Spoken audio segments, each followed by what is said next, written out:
Welcome to People Human Right. I am Olga.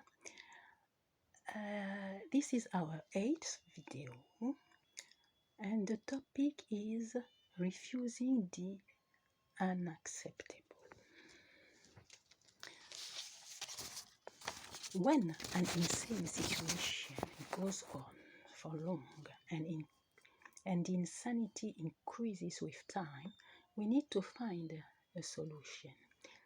Since 1500s of years and even more, the people of the human motherland is systematically genocide. And the situation is the same as today in 2022. In 2022, the problem is the colonialism. The problem is the neo-colonialism in order to loot the human motherlands. So, as we need to solve a problem by acting at its source, and that the source of the problem is the mining sites, the solution of the problem starts at the mining sites. A history has demonstrated that we cannot negotiate with the oppressors, but we need to get rid of the oppressors, because when we negotiate with the oppressors, we enter a vicious circle which is located in the hands of the oppressor. So, if the oppressor has no access to the gold, the stone, the gems, and they have no access anymore to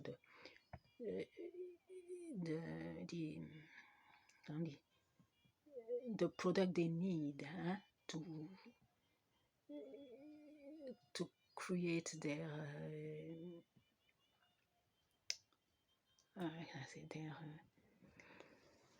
weapons, and they don't have any more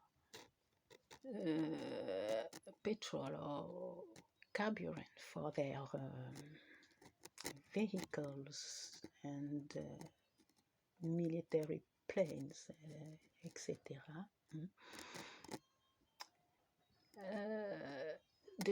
We will start to have a solution, and even if they want to resist and go on with some genocide, this won't last, cannot last, because with time they will not have what they need to put in their vehicles or to build weapons, etc., etc. So the weapons of the people of the human motherland is their number. The principle is their number. The time is their ally, and the good ideas as well. They have a lot of good ideas. So, if the people say, from now, if our oppressors want our riches, they will see us lying on our riches. And even if we need to die, we will die on our riches, on what belongs to us. So if the people just goes and invest the mining sites,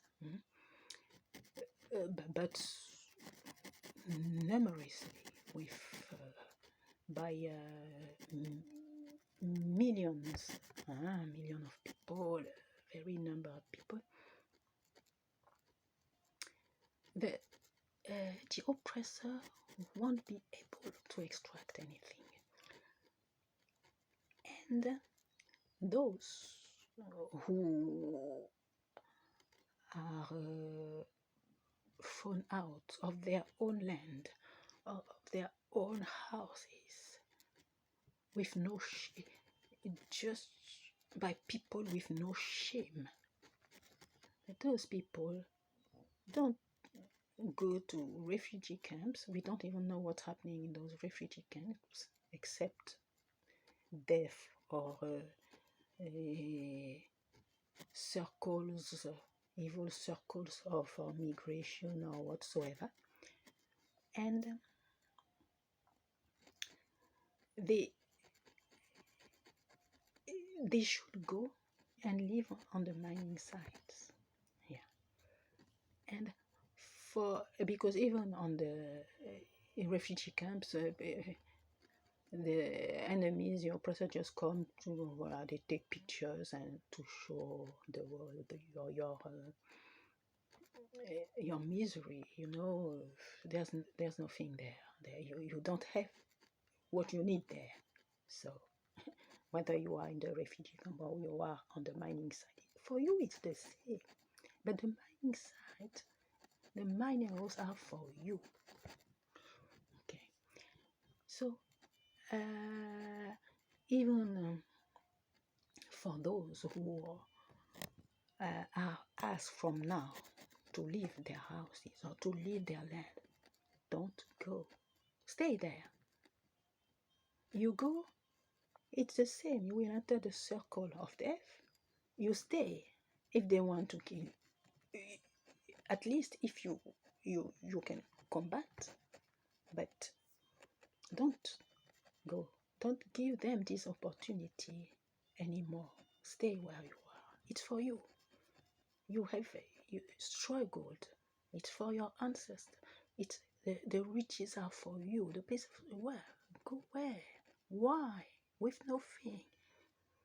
If they do keep on doing that, it's because you allow them to keep on doing that.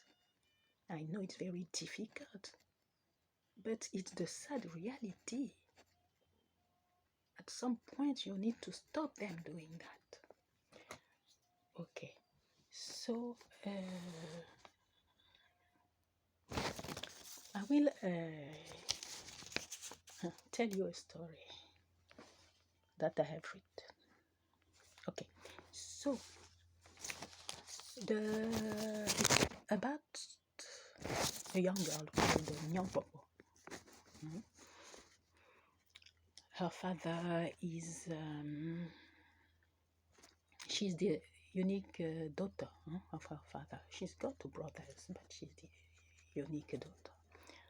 And she's got a friend which is called Mouyon. And they have grown up together because Mouyon's parents came when she was still even not born yet. They came to the country, and Nyangpopo's father helped them to settle nearby to settle them. So it's a very nice country. It's a very nice land, green land, etc. And even people were a bit jealous of this land because it was nice and it has some riches. It was nice to live there. So, as Nyangpopo was the only daughter of her father, she was cherished. He gave her a lot of gold, a lot of clothes, nice, very nice things, jewelry, etc. And the thing she liked the more, she put them on at a place, like in a suitcase somewhere. And it was her cousin, who is called Ochan, who knew. It was the only person who knew that she has this thing there. So one day, Nyang Popo was invited at a party. Yeah, she was invited. She didn't know that Munyon also was invited, and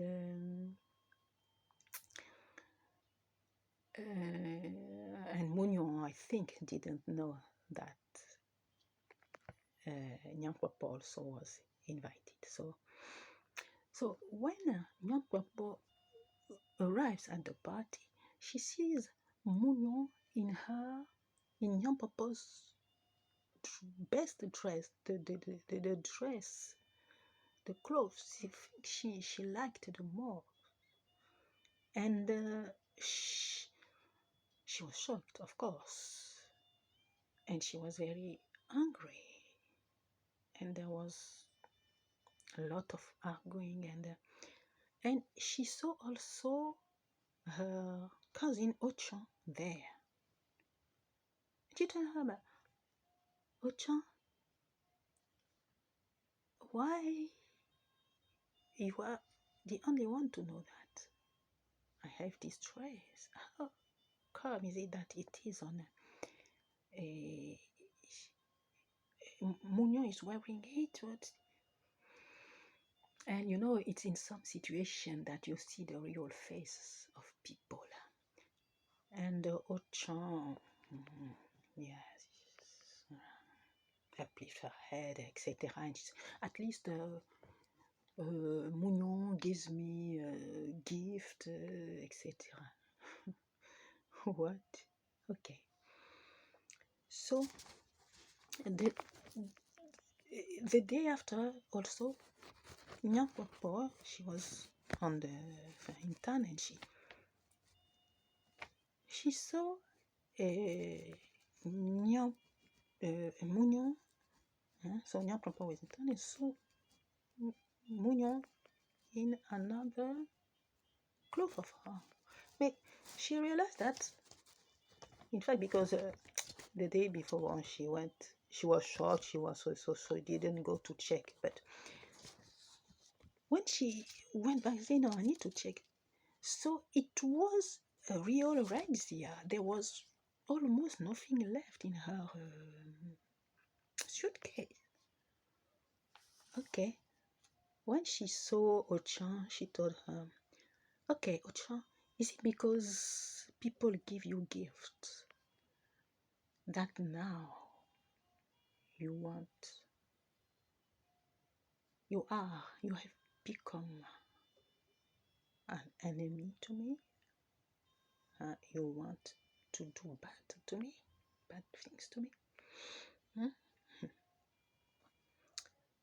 Do you know what they give to you come from? Do you think that when someone gives you something that enable you to how can I say, to become bad with people who likes you, who love you even, and who thinks that you love them? Do you think it is something that is honest? Do you know the pact in which you have gone? And those people who gives you those things, they give you things they don't owe, things that belongs to other persons. And even if someday they suppose even that they have something for themselves that they give you, they have already planned how they will take it back from you. So And then other events arise, and young Papa realizes that she is not secure anymore in even in the land. There are groups, clans forming. Some people are for Mounion, some people are for Nyang Papa. And one day there is another attack on the village, and Nyang Papa's mother died. And when they looked into it, they they they, they realized that the attack was coming from Mounion's group, Mounion's clan. And so this was a lot. And the young papa went angry, but really angry. You know, it was something, an anger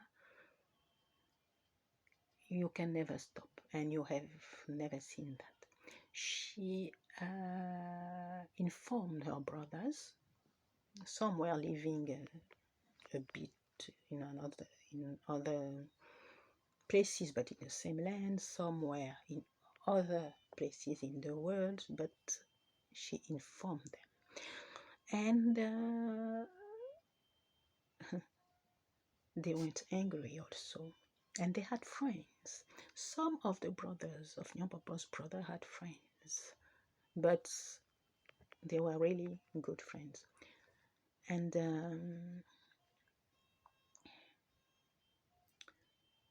they explained the situation to their friends, and the friends also find that very incredible. So,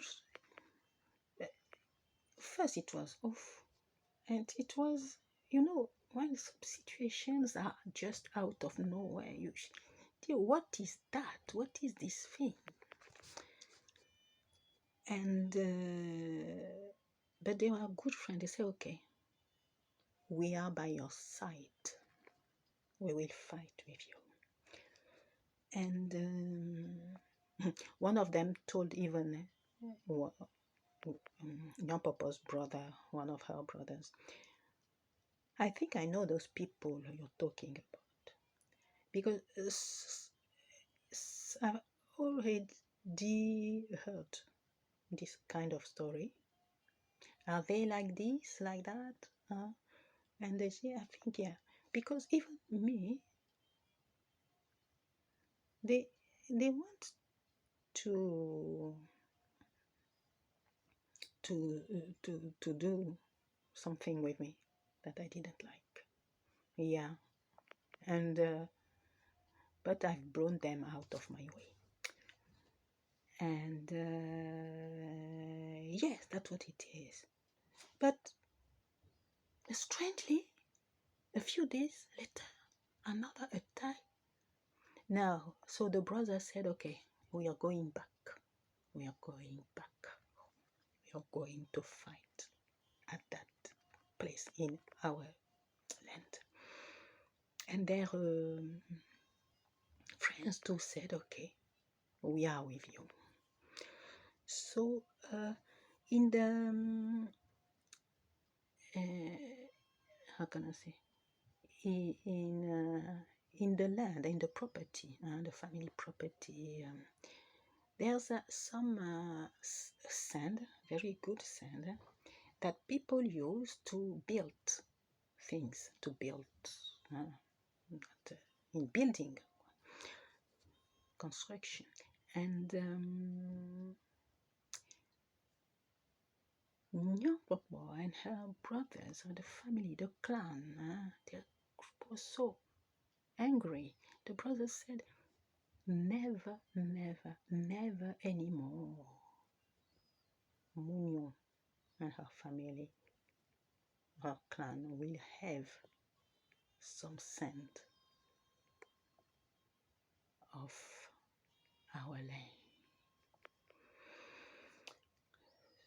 So, and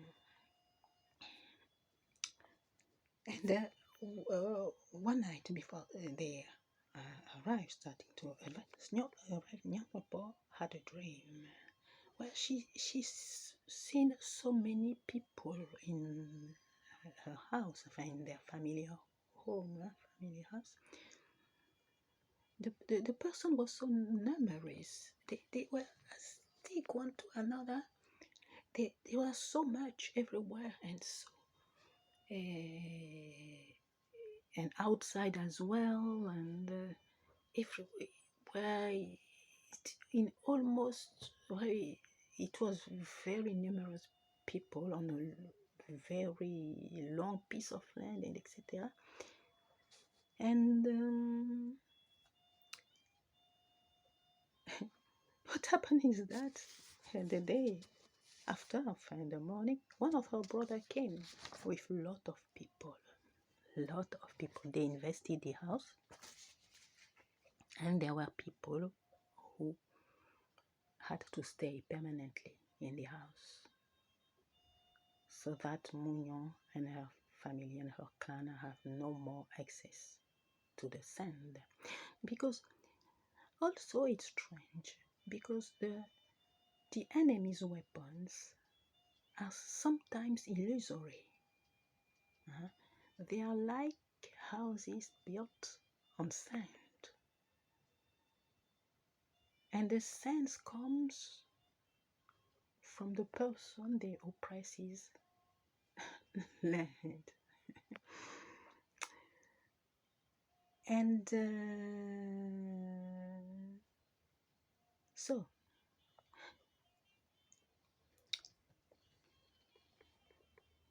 Munyon, not Munyon, Nyanpopo and her brothers, the family, the clan, okay, let's say Nyanpopo's clan start to organize themselves and to act.